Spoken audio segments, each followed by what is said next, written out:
se a operação dele acabasse hoje, ele ia ficar devendo um pouco mais de 3 milhões para a instituição.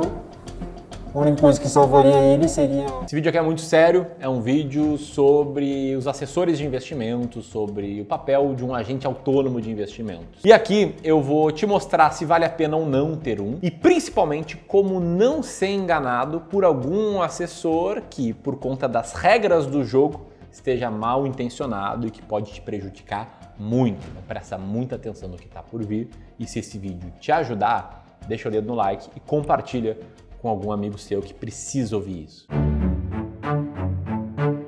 Antes de qualquer coisa, o óbvio ululante. Eu aprendi nesses 7, 8 anos aí produzindo conteúdos na internet que muitas vezes a gente precisa sim levantar aqui e falar o óbvio. Então, eis aqui o óbvio, né? Ser totalmente transparente e botar todas as cartas na mesa. Primeira coisa, né? Existem os bons e os maus assessores de investimentos, assim como existem os bons e os maus consultores de investimentos, os bons e os maus gestores de investimentos, e aí por diante. Eu tenho certeza absoluta que os bons assessores de investimentos vão adorar esse vídeo aqui e os maus vão ficar bem indignados, porque eu vou estar expondo uma prática horrível do mercado. Segundo óbvio ululante é que eu, Ramiro, não sou assessor de investimentos. O Clube do Valor, a empresa que eu cofundei, ela não é uma assessoria de investimentos, e mais, a gente presta um serviço substituto às assessorias. A gente presta serviços de wealth, que são consultoria e gestão de investimentos. Então sim, eu tenho meu viés aqui nesse vídeo, assim como desde que eu montei o Clube do Valor em 2016,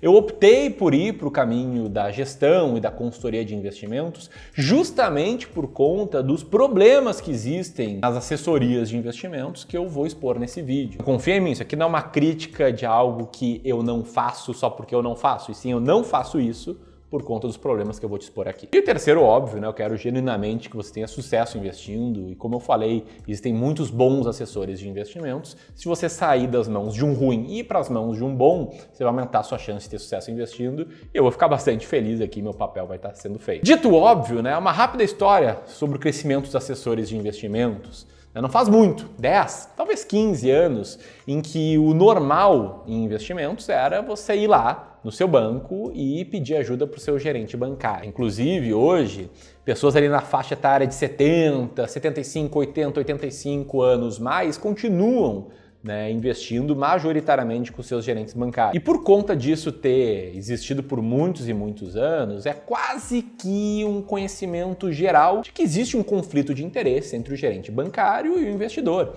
É que o gerente bancário, ele muitas vezes puxa a sardinha para aqueles produtos que rendem mais para o banco e menos para o investidor. Eles puxam a sardinha para aquilo que eles precisam vender para bater as suas metas. Inclusive, em 2020, janeiro, estava ajudando a minha avó a ajustar os investimentos dela num banco e eu vi isso aí, né, na mesa de todos os gerentes do banco, direcionado, né, para o investidor, para onde senta, né, o cliente. Invista na sua sorte, num plano de capitalização. Um absurdo, né? Na época eu denunciei lá no Instagram. Enfim, uma agência em que vão majoritariamente pessoas mais velhas, com menos conhecimento financeiro. Mas enfim, eu nem vou aqui descrever tantos problemas que existiam com os gerentes bancários, que muitas vezes sugerem consórcio, às vezes sugerem planos de capitalização, como nesse áudio aqui. E te direcionar no saldo que tem na conta hoje, tá?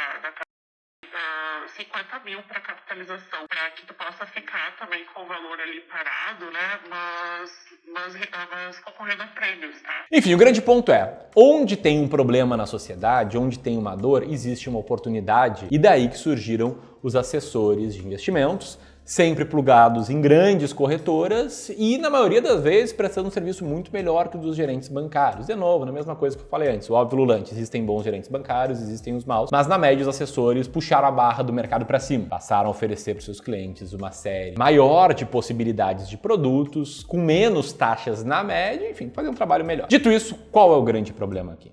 O problema é que, embora existam muitas diferenças entre o assessor e o gerente bancário, existem algumas similaridades, sendo que a principal dela é que continua sendo uma profissão em que, na média, as regras são conflitadas. Há um conflito de interesses.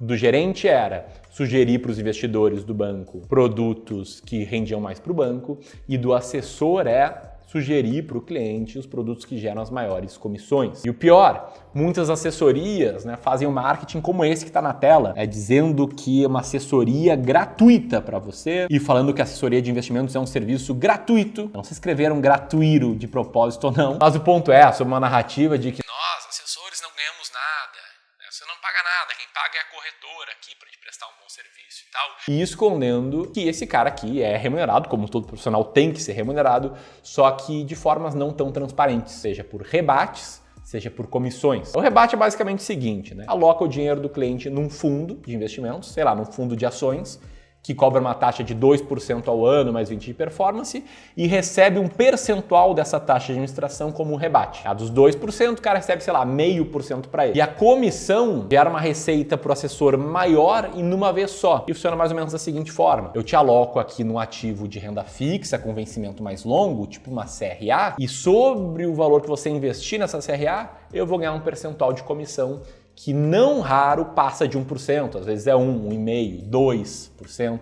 Em COIs pode ser até mais, pode ser 3%, pode ser 4%. Enfim, esse cara tem uma visualização mais ou menos assim na plataforma dele. Tem uma lista de diferentes ativos que ele pode alocar ao seu cliente, com diferentes vencimentos, que ele pode oferecer uma rentabilidade para o investidor que fique entre a mínima e a máxima permitida pela corretora. Quanto menor for a rentabilidade que ele vai oferecer para o investidor, maior vai ser a comissão dele, e mesmo se ele oferecer a rentabilidade máxima, ele vai ter uma gorda comissão que difere de produto para produto, e aqui está o grande problema. Por que está o grande problema? Porque em tese isso aqui é uma profissão em que o cara está ali para te assessorar, ou seja, para tirar tuas dúvidas, para te orientar, para te educar. Na prática, o que esse cara faz é um trabalho de indicação de produtos, tendo um enorme conflito de interesses, porque quanto mais taxas você pagar, mesmo sem saber que está pagando, porque muitas pessoas acham que investir em COI não tem taxa, é de graça, mas tem uma taxa bem alta, mas esse cara vai ganhar. Então, em vez de cumprir o seu papel, que seria fazer o cliente entender 100% aquilo do que ele está investindo, na prática, muitas vezes o cliente nem sabe onde está investindo e está sendo orientado pelo assessor a investir naqueles ativos que mais geram comissão, que, por definição, são os que têm o menor potencial de retorno. Como, por exemplo, nos COIs, que, de acordo com o FGV, a maioria é vendido com uma taxa de retorno esperada muito baixa, abaixo da taxa Selic. E o problema fica maior quando a gente percebe que alguns produtos sequer geram uma comissão muito baixa, como é o caso de quando você investe por títulos públicos através da plataforma do Tesouro Direto, ou compra ações, ETFs e fundos imobiliários pelo home broker, por conta própria, em que você ou não vai gerar comissão para o cara, ou vai gerar R$3, R$4 por compra de ação. Já outros vão gerando comissões maiores. Se você for investir num título público por fora da plataforma do Tesouro Direto, na média, vai pagar uma comissão maior. Se for investir em CRIs, CRAs e debêntures com vencimento longo, vai pagar uma comissão maior. COIs, então, pagam comissões enormes e não à toa a gente vê muitas carteiras com um percentual nesses ativos, né? Começa aqui com 13% em COIs, começa aqui com R$717 mil em debêntures e CRAs. Só que esse problema, né, esse conflito de interesses, que digas de passagem, né, ele deixa de existir quando o assessor opta por um modelo em que ele cobra um FII fixo em vez de comissão, que ele para de ganhar comissão e passa a ganhar um valor fixo pela sua carteira e ainda passa, né, a receita que ele ganharia de comissão de volta para ti como cashback. Ele pode criar algo ainda pior, como essa história que eu chamei um amigo meu pessoal, que foi assessor de investimentos no passado, viu com os próprios olhos e vai te contar agora. Bom, então, o que era esse cliente que tu conheceu o caso? Bom, era um ex-executivo de uma grande empresa aqui do Brasil, que eu acho que não vem ao caso a gente citar o nome da empresa, que essa pessoa ela se aposentou e saiu com uma bela previdência da empresa, algo mais ou menos na casa dos 5 milhões. E aí ela decidiu procurar um escritório de assessoria para ajudar ela a investir, né? E que ele pudesse, enfim, aí para frente ter uma vida mais tranquila. Só que o problema, né, é que essa pessoa, esse cara, ele não tinha conhecimento sobre investimentos, ele era um grande executivo, com certeza ele agregou muito para a sociedade na empresa onde ele trabalhou durante anos, mas investimentos não era a praia dele. Então, ele acabou confiando de olhos fechados no assessor, que veio dar esse apoio para ele. E aí, moral da história, onde é que eles investiram? Eles resgataram essa previdência dele e eles investiram 5 milhões dessa previdência, que era o valor, num COI. Isso acho que faz mais ou menos uns 2 anos. E se não for suficiente investir no COI, eles pegaram um crédito com esse investimento no COI de 100% do investimento, ou seja, ele investiu 5 milhões e pegou mais 5 milhões de crédito, e o custo desse crédito era 100% do CDI. Lembrando que o CDI não estava nesse patamar que está hoje, né? Mas também não era pouca coisa. Então, a partir desse momento, o cliente ficou com 5 milhões aplicado no COI mais 5 milhões de crédito.